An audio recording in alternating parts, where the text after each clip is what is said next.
अस्सलाम वालेकुम, मैं आपका भाई मुबीन अहमद और आपके लिए 3 मरला का 2.5 स्टोरी ये 2 डबल स्टोरी से ज़्यादा आपको घर मिलने वाला और खूबसूरत से इंटीरियर के साथ इंशाल्लाह तैयार किया गया। एलिवेशन देख सकते हैं, बहुत ही सुपर किस्म का इस घर का जो है मॉडर्न डिज़ाइन में एलिवेशन तैयार किया गया है।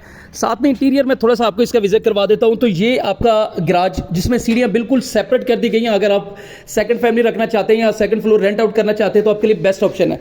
एलडीए बाला उसके मुताबिक यहाँ इस साइड पर गैलरी एरिया छोड़ा गया है और ये इस घर का लाउंज एरिया जहाँ पर खूबसूरत सी टाइल फ्लोरिंग निशेज तैयार की गई है। सामने मीडिया वाल आपको बड़ा प्यारा मिलता है और ग्राउंड फ्लोर पर आपको एक सेपरेट सा किचन तैयार किया गया है। देख सकते हैं किचन आपका खूबसूरत तरीन जो है वो शीट के साथ तैयार किया गया है। इस घर में आपको टोटल 3 बेडरूम मिलेंगे, 3 वॉशरूम रखे गए और 2 वीआईपी से किचन इस घर में तैयार किए गए हैं। हर बेडरूम के साथ आपको वार्डरोब जो है वो खूबसूरत सी मिलने वाली है।